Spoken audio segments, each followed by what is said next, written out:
Means 90s के अंदर ही towards 2000 के शुरू में तो कई सेपरेटिस्ट लीडर्स के साथ गवर्नमेंट ऑफ इंडिया उस टाइम की जो थी वो बातचीत करना चाहती थी, because they all these leaders had a following also.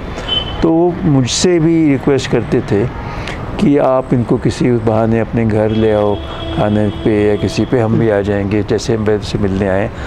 In 8th I failed and hardly anybody fails in 8th class. You know, failure made me realize that I need to improve. And how? Which is written in the book also. I was told that you are not going to go to Srinagar this year. Whereas my brother, who is 13 years younger to me, he and my mother went. जो आ गया है stress, जो पूरी दुनिया में ही stress बढ़ रहा है, लेकिन हमारे आई थिंक कश्मीर वादी में और जम्मू कश्मीर स्टेट में कुछ ज़्यादा ही बढ़ गया है।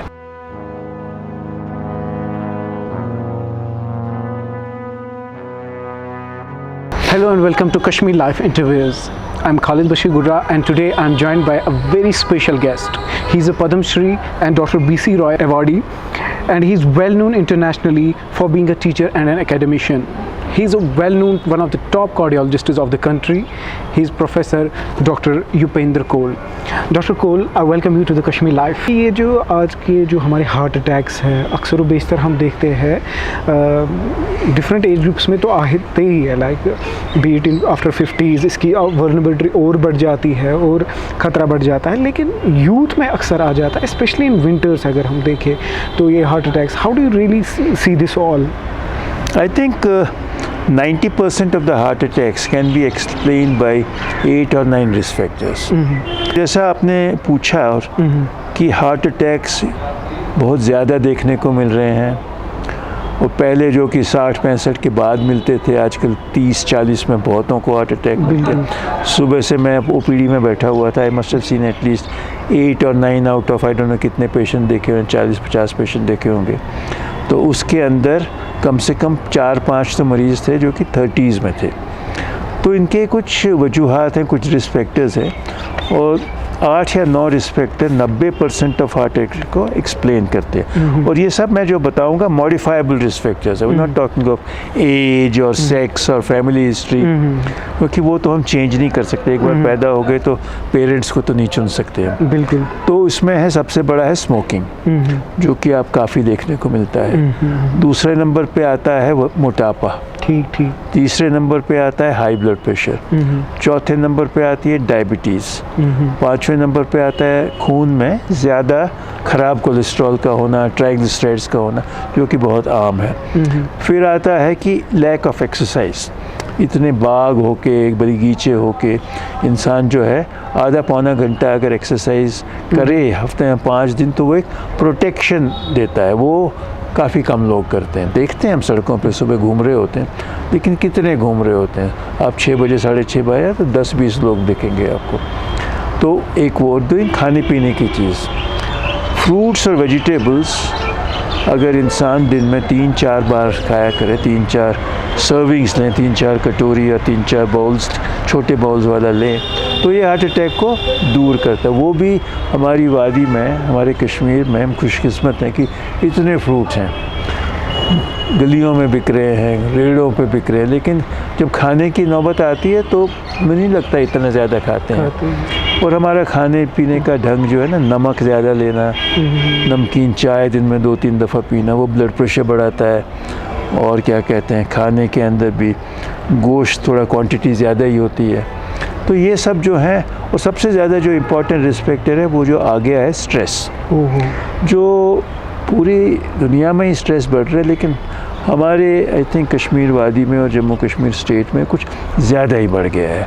और ये अब का नहीं, मैं बताऊंगा 85, 86, 87 तक, because I have gone through that state, ये बात नहीं थी। ये जो 1990 के बाद स्ट्रेस शुरू हुआ, जिसके अंदर की इतनी ज़्यादतियाँ हुई, हम कई बार कहते हैं कि जी पंडितों को बहुत जुल्म हुआ, लेकिन अगर आप पूरा कैलकुलेट करें तो Muslim population suffered equally in terms of number of people who died because of militancy, बहुत हैं। और उनका मतलब हलाक नहीं हुए, लेकिन टेंशन इतनी हो गई कि 5 बजे के बाद 6 बजे के बाद सब माँ बाप दरवाजे पे खड़े हैं, बच्चा वापस आया कि नहीं आया, नौकरी से खावत आया कि नहीं आया।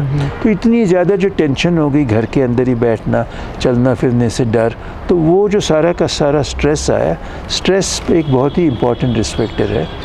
और वो मैं समझूंगा वो इन बाकी 7 रिस्क फैक्टर जो मैंने बताए उनको मिला के हार्ट अटैक्स का, लाइफस्टाइल ख़राब होने का, खाने पीने का ढंग ख़राब होने का, फास्ट फूड खाने का, ये सब मिलके जो है हार्ट अटैक्स को आजकल काफ़ी एक बढ़ाया। लाइफस्टाइल में ये भी है सर कि एक सेडेंटरी लाइफस्टाइल है। लाइक हमारे पास एटलीस्ट जब हम बड़े हो रहे थे 90s के किड्स, तो एटलीस्ट हमारे पास इंटरनेट या फ़ोन नहीं होता था। So we used to like play in the ground, बाहर जाते थे, खेलते थे, कूदते थे। आजकल तो क्रिकेट भी सब फ़ोन पे ही है, सब कुछ फ़ोन पे से ही होता है। तो क्या है ये तो है ना, बिकॉज ऑफ दिस हर चीज़ के 2 पहलू होते हैं। एक तो कुछ अच्छी चीज़ होती है, इंटरनेट से हम बैठे बैठे कहीं भी दुनिया के किसी कोने में सर्फ करके अपनी सारी कोई भी अखबार पढ़ सकते हैं, कोई भी रिसाला पढ़ सकते हैं, कुछ भी पढ़ सकते हैं, ख़राब चीज़ें भी देख सकते हैं जो आपको कभी कोई अलाउ नहीं करेगा। आप अपने बच्चे को या अपने छोटे भाई को देखने ना देगा, वो रात को बैठ के देखेगा, तुम कैसे रोकोगे उसको ना? कुछ भी देखेगा, पॉर्न देखेगा, वो करेगा, ये करेगा। तो इसके दोनों पहलू हैं, तो इसका बैलेंस होना चाहिए। और वो बैलेंस कैसे आए, मैं समझूंगा मैच्योरिटी से आएगा। मैच्योरिटी से आएगा। किसी को कहना मत देख तो वो ज़रूर देखेगा। बिल्कुल। तो उसको ये बताना कि किस चीज़ की कितने फ़ायदे हैं, किस चीज़ की क्या है, फिर बच्चे ने या लड़के ने या लड़की ने अपना आगे का क्या उसको करना है, कैसे करना है, वो उसने खुद चुनना है। माँ बाप या गाइड या टीचर तो एक डायरेक्शन दिखा सकता है। Sir, I just want to know, like, how did this all begin, like your journey? Especially, I have recently read your book, When the Heart Speaks. मैं नाजरीन को भी बताता चलूँ कि डॉक्टर साहब जो कार्डियोलॉजिस्ट है, यानी हमारे दिलों को देखते हैं, इन्होंने रिसेंटली एक बुक लॉन्च की, When the Heart Speaks, जो मेमोइर्स है अपनी ज़िंदगी के, जो तमाम इनके from their birth to up till now, इनने इसमें सब इन चीज़ों का जिक्र किया है। सो डॉक्टर साहब, I just want to know from the birth to this present learning curve, how did this all begin? So it all was not sort of a set frame of a Bollywood movie. It just happened. It just happened that I was born in Kashmir, but my father got a job in Delhi. He went to Delhi, and that's around 47, 48. When Delhi was not a very beautiful city, it was full of refugees from Pakistan, another country which is now Pakistan, divided India. And we were staying in a small place near a mill, Birla mill, where laborers used to go. And there was hardly any place to play around and other things. On the top of it, my mother, she was always wanted me to be a good boy, so she would not allow me to mix up with those people, children who were kind of rowdies and abusive and other things. As you have, if You have go mentioned about it in your if you go to any, slum area or a crowded area, even in Srinagar, you will find, not a very good company for upcoming children and all that. So it started like this, but all the time I was, I don't know, from my childhood, I had some kind of a big attraction for Kashmir. I knew that I am Kashmiri, and I used to look forward for those 2 months in a year when our summer vacations would come, and I would come to Kashmir. One of the reasons was my blood, my roots. Other reason was that there was a lot of space. I had cousins here, there was no cousin there. I could play with them, we move around, freedom, all kinds of, good ways of life. And in those days, today also I think it's not all over, but there was no distinction on the basis of religion. I was staying with my Masi in Kanikadal, 2 or 3 houses of Pandits and all other houses of Muslims, and we didn't even know what is Hindu, what is Muslim. And yes, my aunt used to go to a place called a temple, and their father used to go to a place called mosque. That was it. You know, we used to play, and I would say that people at that time were not so religious as we are now today. Okay, fine. They were not so, you know. Friday के दिन जाके नमाज पढ़ लेते थे दिन में. Otherwise, I don't remember people breaking their work and going for namaz and all. Is good. I'm not criticizing it. I'm just saying times have changed, and that has happened all over the world. You know, people have become more, you know, what is called as, you know, fundamentalists Polarized. and glued to this thing and that thing. So I have grown up in that stage and was friend to everybody, and Kashmir used to attract me a lot. And in the school also, I had a mixed kind of a record. I was doing well for a few classes, and then in 8th I failed, and hardly anybody fails in 8th class, you know. I failed. I had fallen into a bad company, and there also what happened that I used to bunk my class Oh, wow. and borrow some money. There was a movie called Jangli. I don't know whether you ever heard of it. Shami Kapoor's, he was the actor in that. He was the hero, and I think Saira Banu or somebody was the heroine. And it was all shot in Kashmir. So it was Kashmir, the meadows of Gulmarg, the flowing waters of Pahalgam and all that, which I saw 4 times in a month. 4 times in a month, and all after bunking classes, because my parents won't take me to any movie. They thought going to movies is bad company, except they took me to a movie called Mughal-e-Azam, which was a classic movie to Golcha Cinema and all that. But that was my childhood, and that failure made me realize that I need to improve. And how? Which is written in the book also. I was told that you are not going to go to Srinagar this year.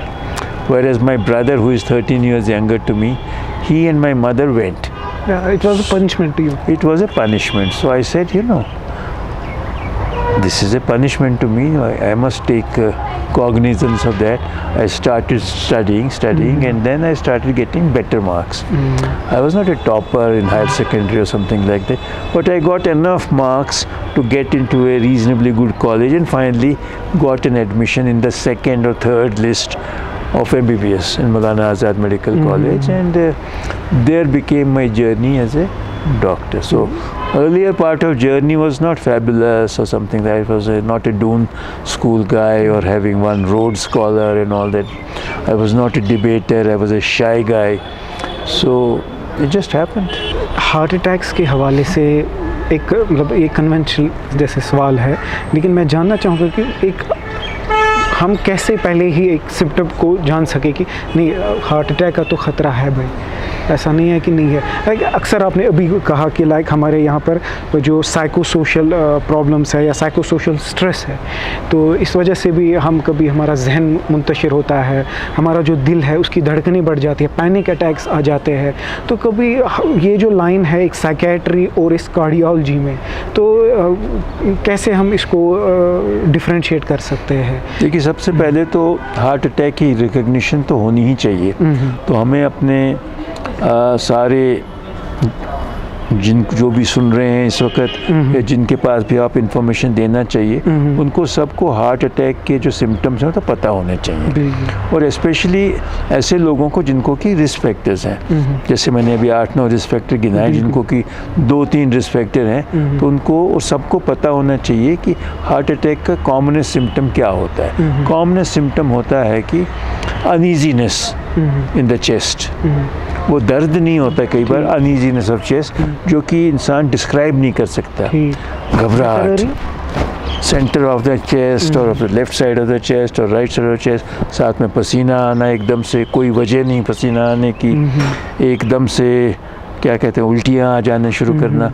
तो ऐसे इंसान को जल्दी से जल्दी अपना एक ECG करा लेना चाहिए, क्योंकि ECG सबसे सिंपल तरीका है हार्ट अटैक को डायग्नोस करने का.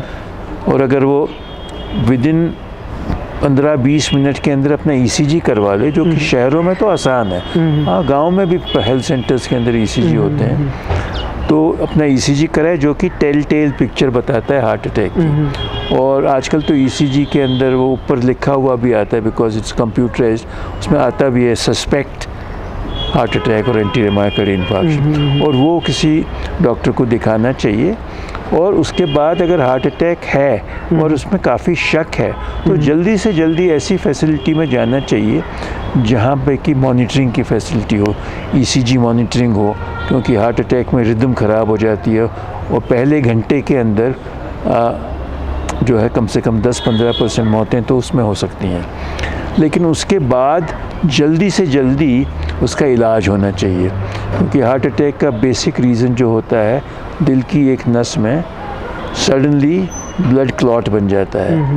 वहाँ पे पहले थोड़ी डिजीज़ होती है, उसी पे क्लॉट बन जाता है, तो उसको कुछ दवाइयों के ज़रिए भी, जिसको कि क्लॉट बस्टर इंजेक्शंस कहते हैं, वो दे के 60-70% लोगों का तो क्लॉट डिज़ोल्व हो सकता है।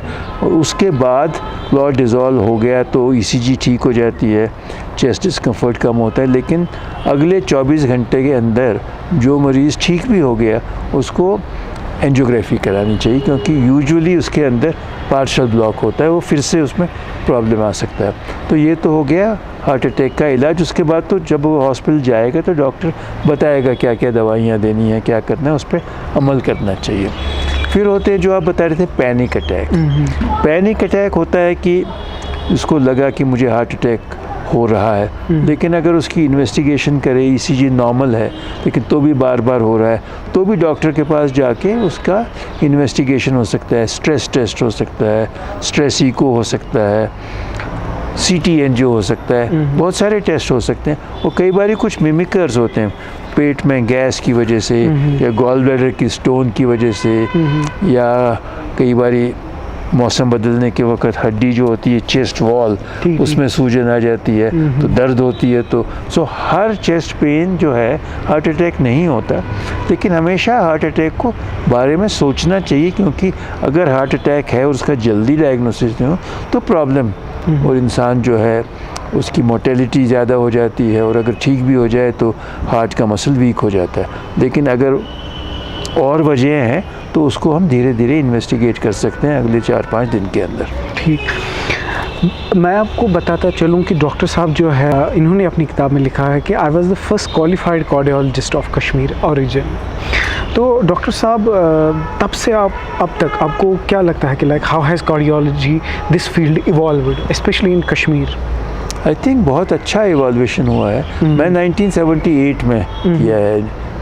डीएम कार्डियोलॉजी होता है, उन दिनों डीएम कार्डियोलॉजी बहुत गिने चुने जगहों में ही होती थी। तो उसके बाद से तो बहुत सारे स्टेट्स में शुरू हुआ, स्किम्स बना, स्किम्स के अंदर कार्डियोलॉजी डिपार्टमेंट था, इसको भी काफ़ी साल हो गए हैं। आई थिंक 78-79 उन्हीं दिनों में स्किम्स बना थे, क्योंकि मुझे याद है मैं उन दिनों जो चीफ मिनिस्टर होते थे शेख मोहम्मद अब्दुल्ला साहब, उनके पास भी गया था कि मैं पहला कश्मीरी कार्डियोलॉजिस्ट हूँ, मुझे इसके अंदर आप रखिए। तो फिर आप उसके बाद रहे वहाँ? हाँ, नहीं, उन्होंने कुछ ज़्यादा इंटरेस्ट दिखाया नहीं, अब छोड़ो उस बात को। ऐसा मलाल है उनसे आपका? मलाल है या नहीं है उससे कुछ फर्क नहीं। Is a very nice, very popular leader that time. For some reason he did not encourage it, that's okay.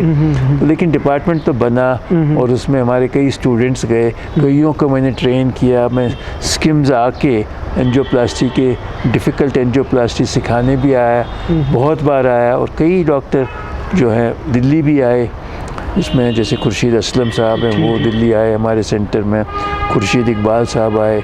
तो कई नाम हैं जो कि हमारे बिल्कुल भाइयों जैसे रिश्ते हैं, और कोई ऐसा नहीं कि वो ज़्यादा है। कोई नेचुरली जो अब नई नई जनरेशन आएगी वो नए नए टेक्निक्स करेगी, तो उनको इनकरेज करते हैं, हम भी इनकरेज करते हैं। और अब हम दूसरी लाइन में निकले, एंजियोप्लास्टी तो करते ही हैं, लेकिन हमने सोचा कि अपना जो है कम्युनिटी को, कश्मीर को कुछ लेट मी गिव बैक। तो हमने टेलीमेडिसिन सिस्टम शुरू किए, हमने दूर दराज इलाकों में किए। मत्सिल में लगाया हुआ है जो कि 4-5 महीने कट ऑफ हो जाता है, कुपवारा डिस्ट्रिक्ट में मत्सिल है, ऑन द LOC एक जगह। फिर हमने जम्मू में, जहाँ की ये कश्मीरी पंडित माइग्रेंट्स का एक वो है, क्या कहते हैं, कॉलोनी है जगती में, वहाँ एक लगाया। फिर है कि हमने अभी हॉल गांव जो है पुलवामा डिस्ट्रिक्ट में, वह हमारी एंसेस्ट्रेज वहीं से है। बिल्कुल Shopian. Shopian, Pulwama is between Pulwama and Shopian, it comes in district Pulwama. तो वहाँ पर हमने लगाया और उसको हमने पूरा फुली इक्विप किया। कई बड़ी वॉलंटरी ऑर्गेनाइजेशंस के CSR मनी से हमने लगाया और वो पूरा तैयार है। वो कल मैंने वहाँ पे इनॉग्रल OPD करी थी, कम से कम 40-50 मरीज़ों को देखा। और अब वहाँ पे हमने DC साहब से अपील करी है, बशीरुल हक साहब से, पुलवामा के जो DC हैं, कि हमको कुछ ज़मीन दें वहाँ पे, तो थोड़ा हॉस्पिटल बनाएं। तो ये वर्क इन प्रोग्रेस है।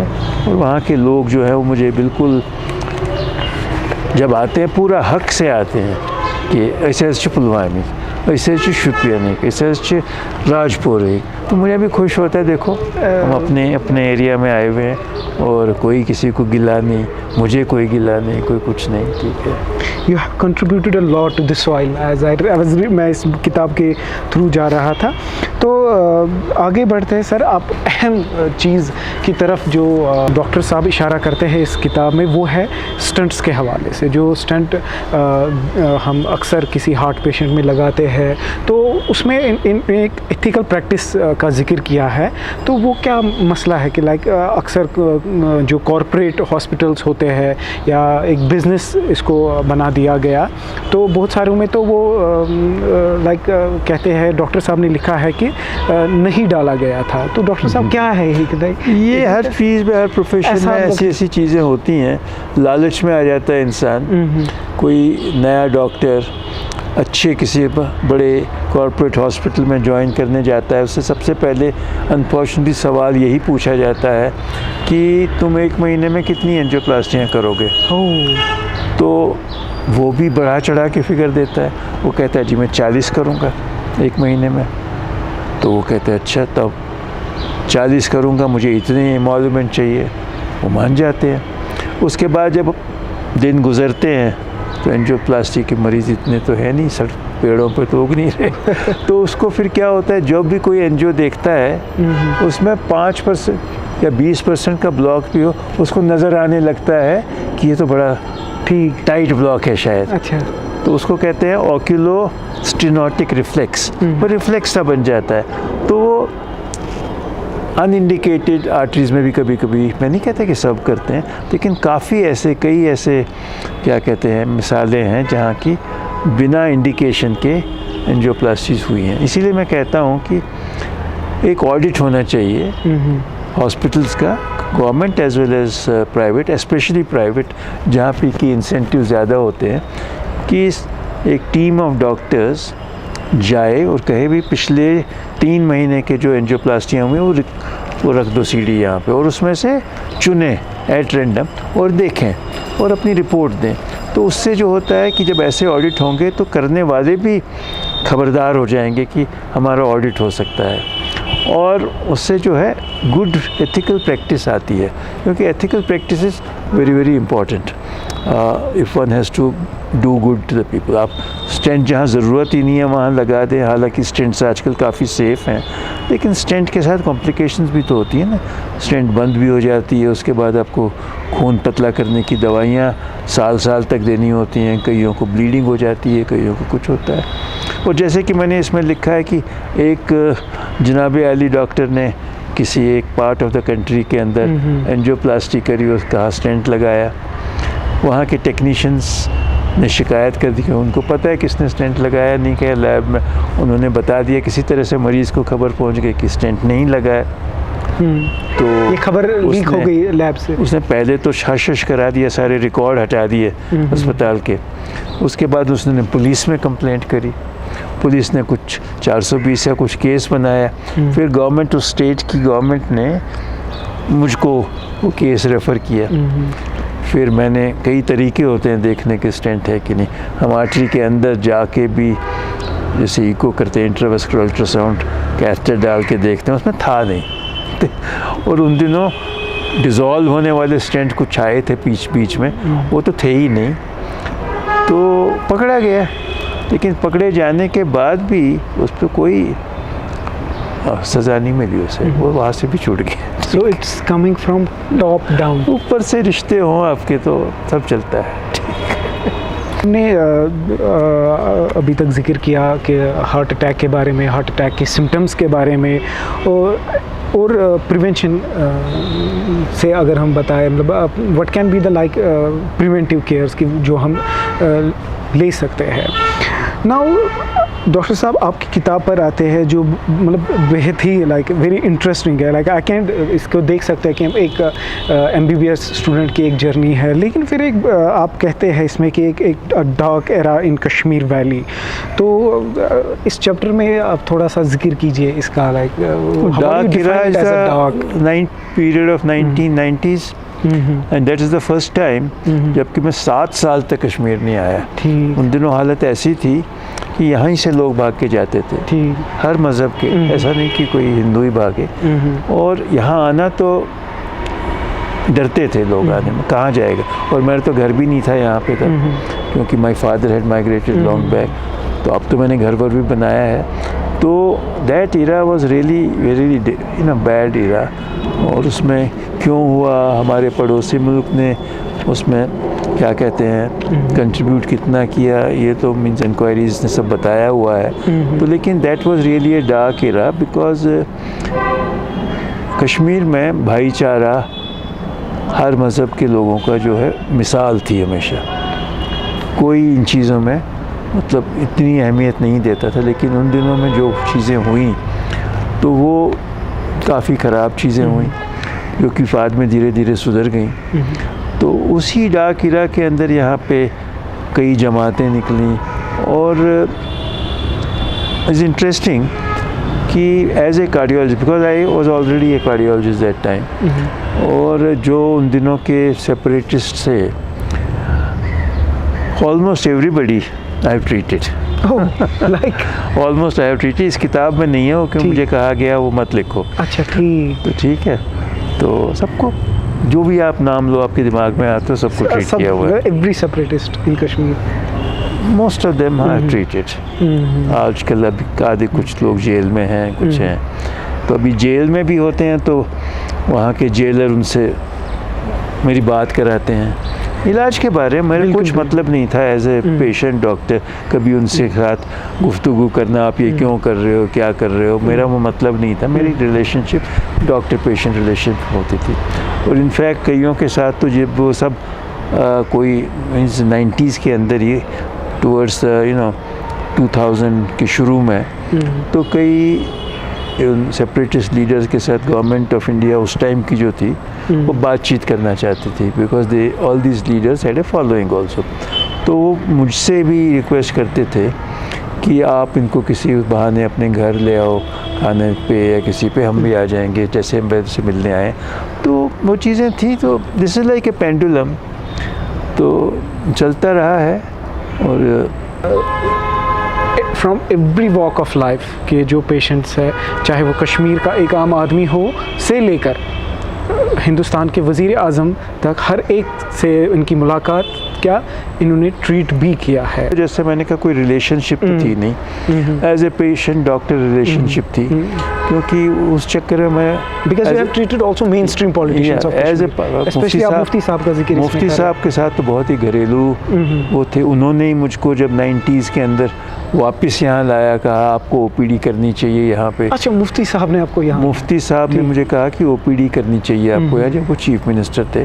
तो उन्होंने ये जो है गवर्नमेंट, ये Kashmir nursing home Gupkar road पे, तो उन दिनों कुछ नहीं होता था वहाँ पे, उसका भी कुछ डिस्प्यूट था शेख फैमिली का, उसका कुछ डिस्प्यूट था, मुझे डिटेल नहीं पता, बट मैंने वहाँ OPD शुरू करी। और उसके बाद उन्होंने काफ़ी मुझको मदद करी। दिल्ली आते थे तो मेरे घर आते थे, और फिर उन्होंने कहा तुम यहाँ रहने क्यों नहीं आते।